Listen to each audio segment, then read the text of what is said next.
कहावत तो आपने सुनी ही होगी कि गीदड़ की जब मौत आती है तो वो शहर की तरफ भागता है, लेकिन आज के जमाने में जब अमेरिका की शामत आती है तो वो महाविनाश के समुद्र में गोते लगाने पहुंच जाते हैं। जो सुपर पावर कभी पूरी दुनिया को अपनी उंगलियों पर नचाने का ढोंग करती थी, आज उसकी हालात एक ऐसे लाचार भिखारी जैसी हो चुकी है जिसके कटोरे में सिर्फ नाकामियों के सिक्के बचे हैं। खाड़ी से लेकर अरब सागर तक जहां भी देखो अमेरिकी दादागिरी का गुब्बारा फुस होता नजर आ रहा है। इतिहास गवाह है कि जब अहंकार सिर चढ़कर बोलता है तो पतन निश्चित होता है, और इस समय व्हाइट हाउस में बैठे हुक्मरानों की रातों की नींद और दिन का चैन पूरी तरह उठ चुका है। ये कोई मामूली सियासी उथल पुथल नहीं है, बल्कि दुनिया की बिसात पर एक ऐसा खूनी खेल शुरू हो चुका है जिसमें शतरंज के मोहरे बदल चुके हैं। अब वो दौर लद गया है जब अमेरिका की एक गुड़की से देश कांप जाते थे, क्योंकि आज उसके सामने रूस, चीन और महाबली ईरान की ऐसी अभेद दीवार खड़ी है जिसे टकराकर वॉशिंगटन के सारे मंसूबे चकनाचूर हो रहे हैं। नमस्कार, आप देख रहे हैं विश्व युद्ध और आपके साथ मैं हूं जिया कौशिक।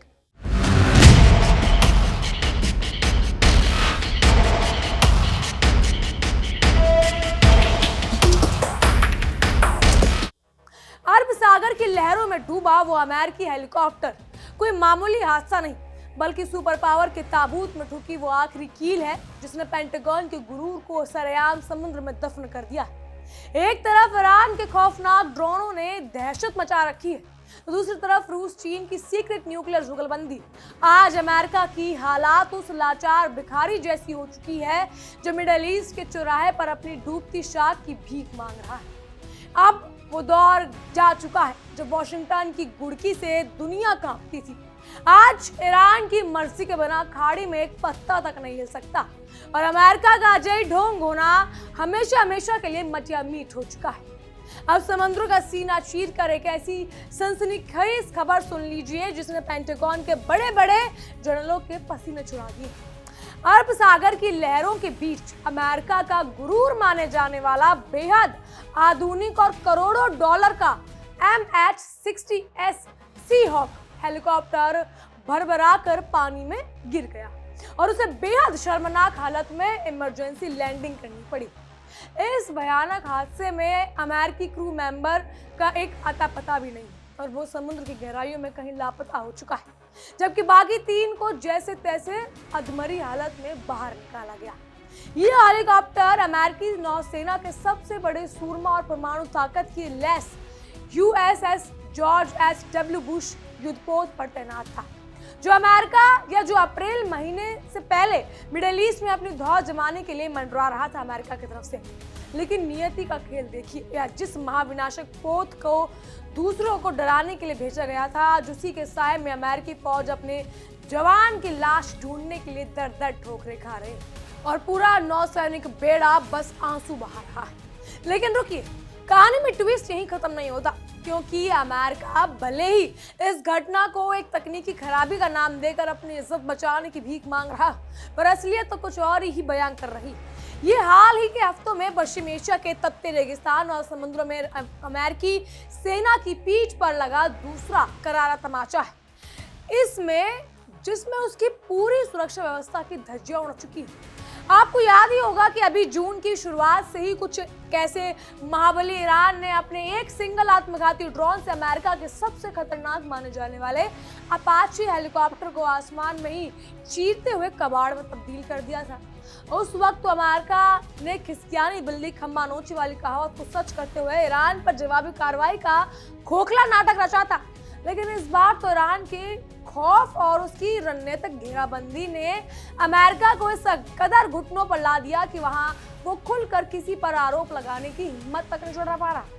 सच्चाई तो यह है कि आज मिडिल ईस्ट का असली सुल्तान और सुपर पावर कोई नहीं, बल्कि सिर्फ और सिर्फ ईरान बन चुका है, जिसके एक इशारे पर समुद्र की लहरें भी अपना रुख बदल देती हैं। अमेरिका इस पूरे इलाके में तेल की भीख मांगने और अपनी डूबती शाख को बचाने के लिए हाथ पैर मार रहा है, लेकिन ईरान की खतरनाक सैन्य ताकत और उसकी नेकाबंदी ने सुपर पावर को अपनी औकात याद दिला दी। हॉर्मूज जलडमरू मध्य से लेकर पूरे गल्फ रीजन में ईरान का ऐसा खौफनाक सिक्का चलता है कि अमेरिकी जहाजों को वहां से गुजरने के लिए अपनी जान हथेली पर रखनी पड़ती है। अब हालात ये हो चुके हैं कि वॉशिंगटन के हुक्मरान बदल या बंद कमरों में बैठकर गिड़गिड़ा रहे हैं कि उन्हें समझ नहीं आ रहा कि इस महाबली ने अपनी जान कैसे बचाए, क्योंकि ईरान ने साफ कर दिया है कि अगर किसी ने भी उसकी संप्रभुता की तरफ आंख उठाकर भी देखा तो वो उसे नेस्तनाबूद करके या नेस्तनाबूद करने में पल भर की भी देरी नहीं करेगा।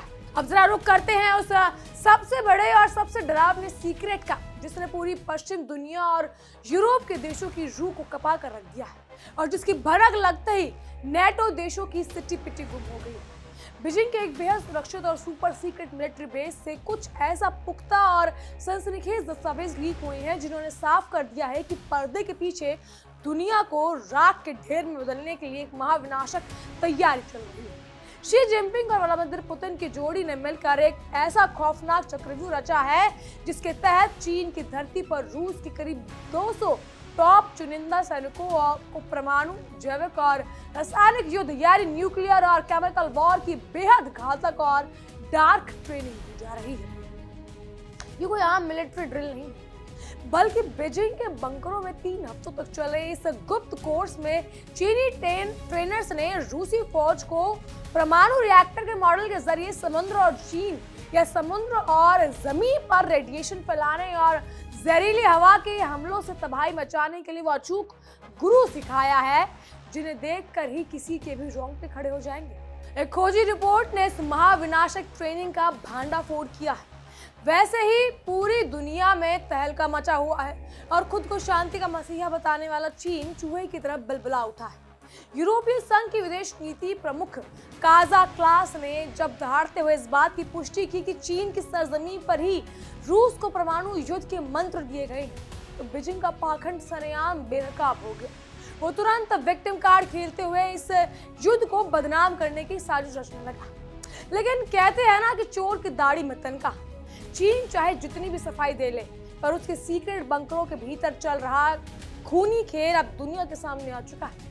सबसे मजेदार बात तो ये है कि इस पोल के खुलते ही रूस ने भी बड़ी चालाकी से अपना पल्ला झाड़ लिया और रूसी संसद की रक्षा समिति के अध्यक्ष ने चीन को आईना दिखाते हुए सरेआम कह दिया कि हमारी महान रूसी सेना को इस किताबी कीड़े और सिम्युलेटरी पर गेम खेलने वाली चीन के इस कुछ भी सिखाने की वृत्ति भर भी जरूरत नहीं। तो अब पूरे न्यूक्लियर खेल में सबसे पुरानी और सबसे तरस खाने वाली बात यह है तो वो कि यूरोप की है, जो इस वक्त शाम के मुंह में छछूंदर जैसी गति से गुजर रहा है। एक तरफ तो यूरोप साल 2022 से ही रूस को अपना सबसे बड़ा दुश्मन मानकर उस पर कड़े प्रतिबंध ठोक रखा है, लेकिन दूसरी तरफ उसका सबसे बड़ा बिजनेस पार्टनर यानी चीन ही उसकी पीठ में छुरा घोंपकर रूस को परमाणु ताकत से लैस कर रहा है। चीन हर साल यूरोप के साथ व्यापार करके अरबों खरबों डॉलर कूट रहा है और उसी तिजोरी के दम पर अपनी मिलिट्री को इतना ताकतवर बना रहा है कि वो एक झटके में पूरे पश्चिम साम्राज्य को मटिया मेट कर सके। अब ब्रुसेल्स के बंद कमरों में यूरोपीय संघ के 27 देशों के बीच भयंकर माथापच्ची चल रही है। वहां के डिप्लोमेटिक सिर पकड़कर रो रहे हैं कि जिस चीन को वो अपना सबसे बड़ा पार्टनर समझते थे, उसी ने उन्हें महाविनाश के मुहाने पर लाकर खड़ा कर दिया। बहरहाल अमेरिका ईरान पर क्या कुछ अपडेट है और अमेरिका ईरान में इस वक्त क्या कुछ चल रहा है, क्या अमेरिका युद्ध लड़ने के मूड में है या ईरान उसे मचियामेट कर देगा, इन सब की सटीक जानकारी के लिए चलते हैं हमारे सहयोगी विवेक शांडिल्य के पास। विवेक आपको समझाएंगे कि इस समय क्या कुछ अमेरिका ईरान में चल रहा है। विवेक, मिडिल ईस्ट में जंग के दूसरे फेज की आहट मिल रही है। क्या इसके लिए अमेरिका और इजराइल ने तैयारी कर ली और तैयारी करने के लिए क्या सीजफायर का बहाना लिया गया? शुरुआत करते हैं। कयास लगाए जा रहे हैं, हाल ही में नेतन्याहू के बयान से भी ऐसा ही लग रहा है। पूरा मामला यह है कि जंग अब कैसे खत्म की जाए, फाइनल असॉल्ट करके इस पर आ चुकी है। मिडिल ईस्ट में गदर की तैयारी किस तरह है, इसकी सबसे पहले आप झलक देख लीजिए। अमेरिकी युद्धपोत एक बार फिर से, ये जो तस्वीर इस वक्त आप देख रहे हैं, ये तस्वीर है गल्फ ऑफ ओमान की।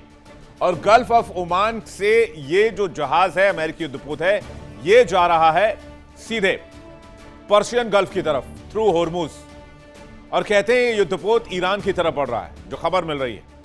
जानकार मानते हैं कि अमेरिका और ईरान एक बार फिर से मिडिल ईस्ट में बहुत बड़ी भसड़ की तैयारी कर रहे हैं।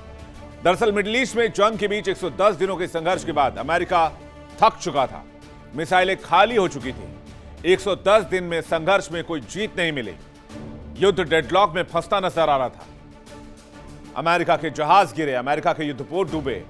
ऐसे में हताश होकर अमेरिका और ट्रंप ने सीजफायर का समझौता तो कर लिया था, लेकिन अब खबर है कि अमेरिका एक बार फिर से अपने आप को बहुत मजबूत करके वापसी करने वाला है और इसके लिए तैयारी शुरू कर दी। आपने बयान भी सुना होगा, इजराइल की तरफ से भी बयान आया है कि ईरान को कभी परमाणु हथियार नहीं बनाने देंगे, ईरान के सारे प्रॉक्सी को मारेंगे।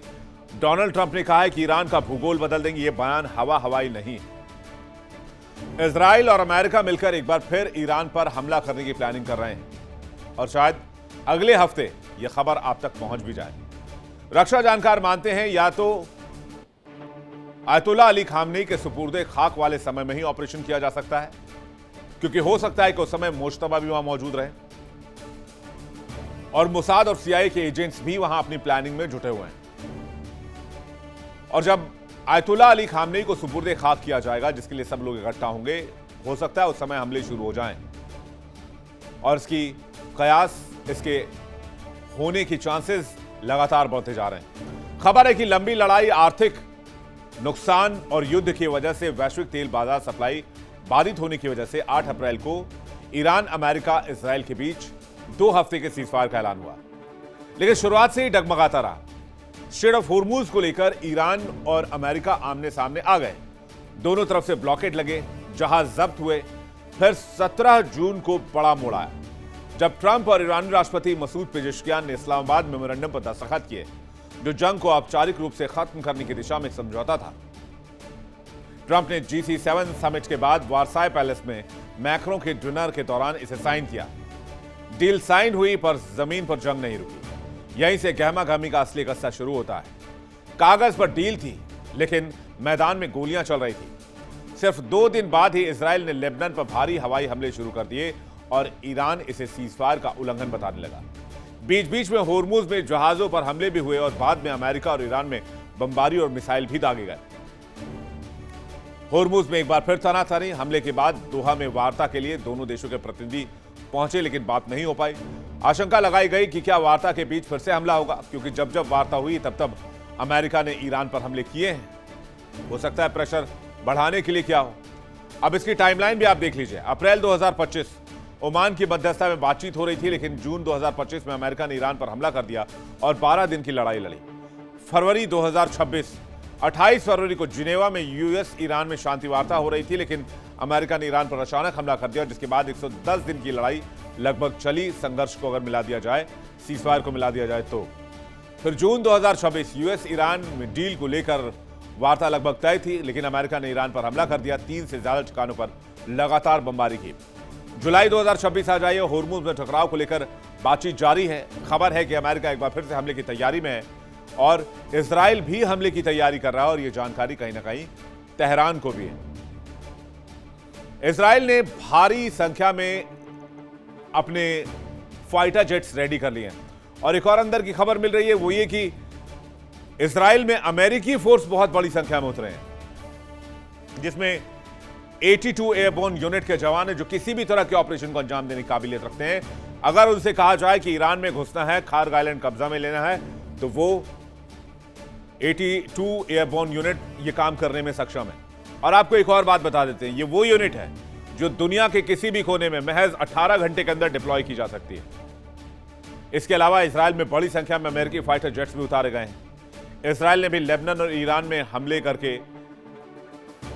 अपने इरादे साफ कर दिए हैं, अपनी एयरफोर्स को हाई अलर्ट मोड पर डाल दिया है। उधर ट्रंप लगातार धमकी दे रहे हैं कि अगर ईरान नहीं मानेगा तो हम ईरान का भूगोल बदल देंगे। उधर इजरायली पीएम नेतन्याहू ने कहा कि अगर तेहरान का आतंकी रिजीम फिर हमले की गलती करता है तो हम पूरी ताकत से जवाब देंगे। तो शुक्रिया विवेक, मगर कहानी का सबसे बड़ा और सबसे खतरनाक सस्पेंस तो अब शुरू होता है। जहां खाड़ी के समुद्र में भारत को बढ़ती ताकत और उसके बढ़ते दबदबे को कुचलने के लिए सऊदी अरब, चीन, पाकिस्तान की एक नई और शातिर तिकड़ी अचानक सुपर एक्टिव हो गई है। जैसे ही भारत ने खाड़ी में अपने सबसे पक्के और वफादार दोस्त यानी यूएई के साथ दुनिया के सबसे घातक सुपरसोनिक क्रूज मिसाइल ब्रह्मोस का सौदा पक्का किया, वैसे ही चीन और पाकिस्तान के खेमे में मानो भूचाल आ गया। ब्रह्मोस एक ऐसी तबाही का नाम है जो आवाज की रफ्तार से भी 3 गुना तेजी से चलती है और जिसका लोहा दुनिया का कोई भी एयर डिफेंस सिस्टम नहीं मान सकता। जब भारत का यह अचूक ब्रह्मास्त्र यूएई के हाथों में जाने लगा तो सऊदी अरब को अपनी बादशाहत खतरे में नजर आने लगी और उसने रातों रात अमेरिका को ठेंगा दिखाकर चीन के साथ हाथ मिलाने का आत्मघाती फैसला कर लिया। आप इस बात से अंदाजा लगा लीजिए कि सऊदी अरब के विदेश मंत्री सारे कूटनीतिक मर्यादाओं को ताक पर रखकर अचानक सीक्रेट मिशन पर बीजिंग पहुंचे और वहां बंद कमरों में चीनी आकाओं के साथ घंटों मैराथन बैठक की। इस गुपचुप मीटिंग का असली सच तो यही है कि सऊदी अरब ने चुपके से चीन के साथ 5 अरब डॉलर यानी करीब 40,000 करोड़ रुपए की एक बेहद गुप्त और खतरनाक ड्रोन डील पर दस्तखत कर दिए। सऊदी अरब के क्राउन प्रिंस ने अमेरिका के राष्ट्रपति डोनाल्ड ट्रंप के साथ कड़वाहट की इस कदर बढ़ चुकी है कि ट्रंप की बदतमीजियों से तंग आकर जब सऊदी ने अमेरिका को दूध की मक्खी की तरह निकाल कर फेंक दिया और अब वो चीन को एक राजनीतिक ढाल के रूप में इस्तेमाल कर रहा है, क्योंकि चीन की ईरान पर मजबूत पकड़ है और सऊदी को अपनी जान बचाने के लिए अब बीजिंग की गुलामी मंजूर नहीं। इस पूरे तमाशे में कंगाली की कगार पर खड़ा पाकिस्तान है जो अपनी किस्मत चमकाने के लिए इस तिगड़ी में कूद पड़ा है और वहां इस गठबंधन में अपनी सेना और मैन पावर का तगड़ा लगा रखा है। पाकिस्तान में सऊदी अरब को लुभाने के लिए अपनी फौज और न्यूक्लियर अम्ब्रेला यानी परमाणु सुरक्षा का लालच दिया था, लेकिन भारत और यूएई की ब्रह्मोस डील के सामने पाकिस्तान की ये खोखले वादे पूरी तरह बोले साबित हुए। आज हालात ये है कि चीन और सऊदी अरब के बीच सालाना व्यापार 107 अरब डॉलर के पार पहुंच चुका है और चीन अपनी जरूरत का 14% कच्चा तेल अकेले सऊदी के से खरीद रहा है, जिससे ये बात साफ हो चुकी है कि वैश्विक मंच पर एक और नया खतरनाक पावर ब्लॉक तैयार हो गया है जो सीधे तौर पर पश्चिमी देशों और अमेरिका के ताबूत में आखिरी कील ठोकने वाला है। तो कुल मिलाकर निचोड़ ये है कि अब पछताए होत क्या जब चिड़िया चुग गई खेत, क्योंकि अमेरिका को उसके पिछलगू पश्चिम देश जिस विनाश के गड्ढे को दूसरों के लिए खोद रहे थे आज खुद उसी के सामने घुटने टेकने पर मजबूर है। एक तरफ परमाणु और केमिकल वॉर की सीक्रेट ट्रेनिंग है, दुनिया को तीसरे विश्व युद्ध की कगार पर धकेल रही है। दूसरी तरफ महाबली ईरान की मर्जी के बिना अब खाड़ी के एक भी पत्ता नहीं हिल रहा है। अमेरिकी फौज का समुद्र में डूबता हुआ हेलीकॉप्टर इस बात का जीता जागता सबूत है कि सुपर पावर का जो सूरज है वो हमेशा के लिए अस्त हो चुका है और पूरी दुनिया पर अब एक नए और खतरनाक दौर का साया बन रहा है। अब देखना बेहद दिलचस्प होगा कि आने वाले समय में क्या होता है। ये परमाणु और केमिकल वॉर की जो चिंगारी सुलग रही है क्या वो दबने वाली है? क्या अमेरिका अपने इस भिखारी वाले कटोरे को लेकर दुनिया में अपनी जान की भीख मांग पाएगा या फिर रूस, चीन और ईरान ये तिगड़े मिलकर वॉशिंगटन का नामो निशान ही मिटा देंगे? ये तो वक्त ही बताएगा, लेकिन इतना तय है कि विनाश की उल्टी गिनती अब शुरू हो चुकी है। बहरहाल इन सब पर आपकी क्या राय है हमें कमेंट के जरिए जरूर बताइएगा। फिलहाल के लिए इतना ही। तमाम खबरों के लिए बने रहिए इंडिया डेली के साथ और देखते रहिए हमारी खास पेशकश विश्व युद्ध।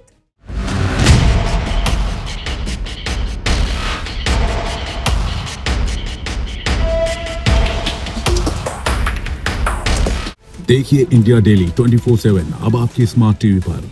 इंडिया डेली मौजूद है सभी डिजिटल प्लेटफॉर्म पर लाइव और लगातार। इंडिया डेली 24/7 हर दिन राष्ट्र को समर्पित।